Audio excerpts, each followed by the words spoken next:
Ini satu lagi kejutan buruk untuk bekas Perdana Menteri Malaysia, Tun Dr. Mahathir.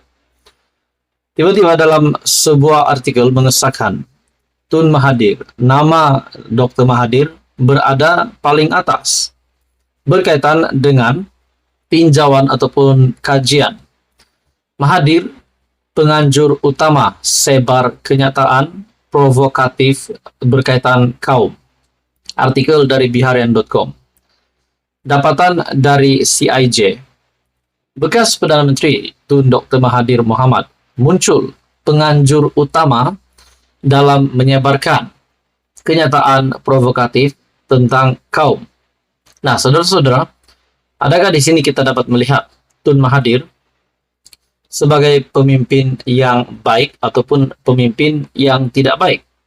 Disebabkan di dalam kajian ini, dapatan CIJ, Mahathir sebagai penganjur utama sebar kenyataan provokatif berkaitan kaum. Dapatan itu berdasarkan analisis awal pemantauan media sosial bagi pilihan raya negeri PRN 2023 di Malaysia melalui kempen Katakan Tidak pada Ucapan Benci yang dijalankan Center of Independent Journalism CIJ dengan kerjasama Universiti Malaysia Sabah UMS dan University Science Malaysia USM. Nah, saudara-saudara, kalau kajian ini diviralkan di seluruh media sosial dan ramai rakyat Malaysia, 30 juta rakyat Malaysia tahu tentang kajian ini, keputusan kajian ini di mana Mahathir sebagai penganjur utama. Adakah kabar angin sebelum ini yang dinyatakan Mahathir akan bertanding semula dan bakal menjadi ahli parlimen, di mana dalam Syabudin juga menyatakan kalau bukan Kelantan, Melaka mungkin menjadi pilihan kedua Tun Mahathir untuk bertanding. Bahkan di dalam kabar angin itu mengatakan juga PAS akan mengosongkan satu kerusi ahli parlimen untuk Mahathir supaya Mahathir menjadi ahli parlimen. Tetapi adakah ini membolehkan Mahathir terus mencapai misi menjadi sekali lagi menjadi ahli parlimen? Sekiranya kajian ini tular, hasil itu diperoleh berdasarkan pemantauan sepanjang tempo 24 hingga 30 Julai. Mengulas lanjut dapatan itu, pengarah eksekutif CIJ, Watlas Naidu, berkata, naratif Dr. Mahathir berterusan mencabar status quo bukan Melayu di negara ini dan mendakwa Malaysia bukan negara berbilang kaum. Sebaliknya, mendakwa ia adalah negara Melayu. Kenyataan sedemikian, katanya, sekaligus mencetuskan komen pengguna yang bersikap kritis atau mendukung posisi Dr. Mahathir. Microaggression ataupun keagresifan mikro ini berniat untuk mencipta naratif yang mempertembungkan kita dengan konsep mereka dan terbina melalui stereotip dan maklumat palsu yang disebarkan pihak yang berkuasa. Hal ini berpotensi meminggirkan dan menindas kelompok yang lain berdasarkan hierarki kaum dan kekuasaan. Rakyat Malaysia bukan Melayu juga mula meluahkan pandangan mereka soal dikotomi bukan Melayu dan naratif yang memecah belahkan ini, menggugat rasa kekitaan dan perasaan untuk menyumbang kepada negara. Seorang rakyat Malaysia berbangsa Bidayu Cina turut berkongsi bahwa dia terus menerima pelbagai komen berbau perkauman apabila meluahkan pandangannya tentang ungkapan yang memecah belahkan ini dalam talian. Justru kita yang berada dalam keadaan berbahaya sekiranya tidak menggesa kebertanggungjawaban dari pihak berkuasa.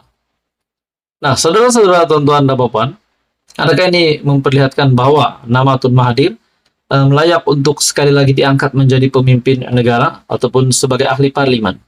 Saudara-saudara, bagi saya ini satu kejutan baru untuk Tun Mahathir. Teruskan bersama di dalam channel ini untuk info yang seterusnya. Mohon bantu channel ini dengan menekan butang like, share, dan subscribe. Halo semua, salam sejahtera Malaysia. Tuan-tuan dan puan, tiba-tiba saja hari ini disahkan, Peja ataupun Faizal Azumu telah berdepan dengan satu masalah besar.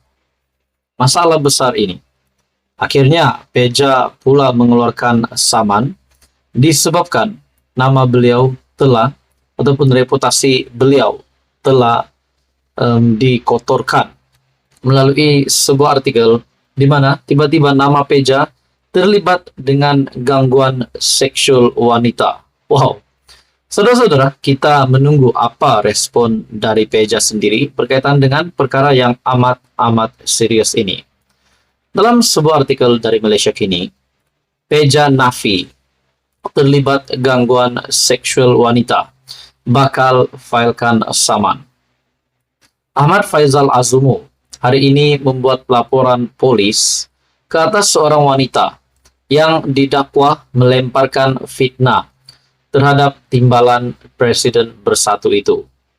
Pada masa yang sama, dia juga menafikan tuduhan yang dibuat oleh wanita terbabit.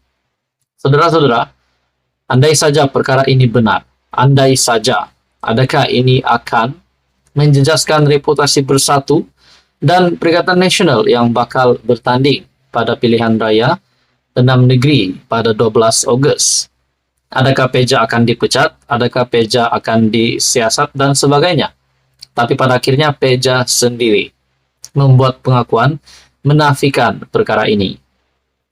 Menurut artikel ini, saya akan buat laporan polis dan akan saman wanita tersebut kerana membuat fitnah terhadap saya, katanya. Ahmad Faizal kemudian memberitahu laporan polis sudah dibuat di Balai Polis Sri Hartamas pada jam 2.20 petang. Dalam laporan itu, katanya dia mengesahkan bahwa tuduhan-tuduhan yang dibuat adalah tidak benar dan yakin ada elemen hasutan jenayah dan fitnah. Dokumen tersebut menyebut masa, tarikh, dan lokasi tentang interaksi tertentu. Saya telah pun memaklumkan kepada pihak polis bahwa pada hari dan waktu tersebut saya berada di Negeri Sembilan kerana menjalankan tugas rasmi sebagai timbalan Presiden Bersatu.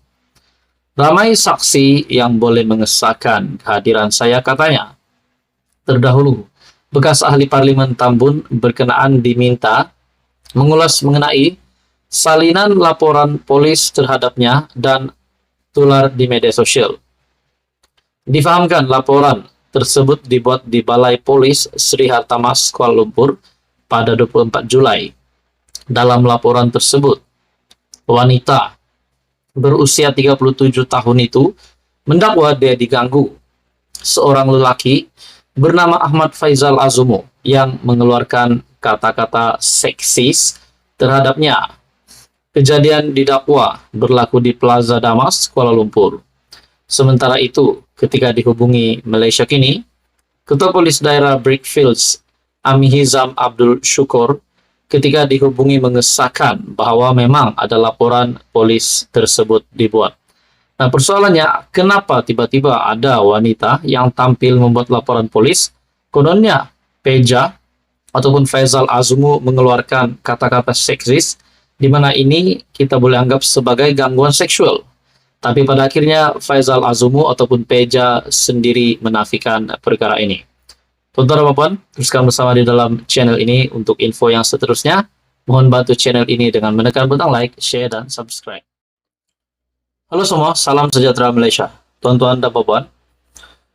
Tuan-tuan dan puan semua, seperti yang kita tahu, pada pilihan raya umum ke-15 pada November lepas, kita juga tahu keputusan satu kerusi ahli parlimen PAS yang telah dibatalkan, walaupun ada juga pihak mahu. Keputusan ahli parlimen Marang, yaitu yang dimenangi oleh Hadi Awang, juga dibatalkan. Namun juga akhirnya keputusan itu dikekalkan, di mana Hadi Awang masih kekal sebagai ahli parlimen. Tetapi keputusan di Kuala Terengganu pula telah dibatalkan.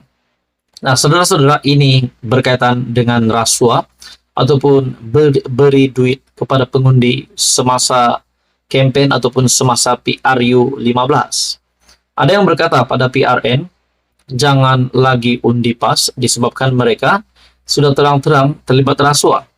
Nah, semua itu orang yang cakap banyak pandangan. Di dalam komen YouTube pun ada, bercakap-cakap dengan kawan pun ada.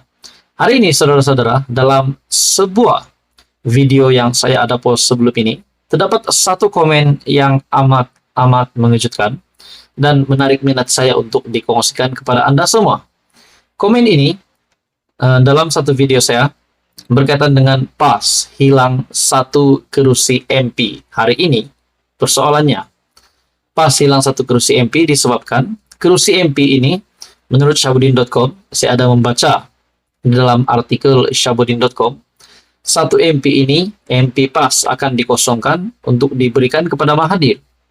Nah, setelah saya membuat ulasan tentang video itu, saya telah mendapat beberapa komen. Komen yang pertama, banyak lagi yang akan gugur kes rasuah beli undi. Nah, adakah ini dinyatakan kepada parti PAS oleh salah satu viewers di dalam channel ini ataupun subscriber yang telah membuat komen ini? Banyak lagi yang akan gugur kes rasuah beli undi. Nah, saudara-saudara, persoalannya, siapakah yang akan gugur? Adakah kepimpinan dari PAS? Berkaitan dengan kes rasuah, disebabkan di Kuala Terengganu pun sudah dibuktikan, di mana ahli parlimen PAS kemenangan itu telah dibatalkan di Terengganu. Dan komen yang kedua, tuan-tuan dan puan, ini saya rasa kepada Mahathir, sebab di dalam konten ini ada menyebut nama Mahathir. Komen yang kedua ini menyatakan, dah cukup umur, berehatlah. Adakah di sini Tun Mahathir yang masih kita dapat lihat mahu kekal di dalam kancah politik Malaysia yang semakin hari semakin hangat? Persoalannya, masihkah Mahathir relevan pada hari ini? Masihkah Mahathir mampu untuk melawan kepimpinan yang ada hari ini? Bukankah terdapat komen sebelum ini menyatakan Tun Mahathir sepatutnya fokus sahaja menjadi negarawan untuk membangun Malaysia dari pelbagai sudut akademik, ekonomi, dan sebagainya. Bukannya melawan kepimpinan Datuk Seri Anwar Ibrahim. Tetapi kita juga tahu, Tun Mahathir dan Datuk Seri Anwar Ibrahim akan berhadapan di mahkamah. Nah, saudara-saudara, tuan-tuan dan puan, dalam komen ini banyak lagi yang akan gugur. Adakah calon yang sudah diantar PAS akan gugur, yang akan bertanding di setiap DUN pada pilihan raya negeri? Ataupun mungkin ahli parlimen PAS yang akan gugur, ataupun kepimpinan PAS yang lain yang akan gugur? Nah, semua ini menjadi persoalan. Tuan-tuan dan puan, bagaimanapun itu hanya spekulasi. Saya hanya mengulas komen dari salah satu viewers di dalam channel ini. Tuan-tuan dan puan, teruskan bersama di dalam channel ini. Untuk info yang seterusnya, mohon bantu channel ini dengan menekan butang like, share, dan subscribe.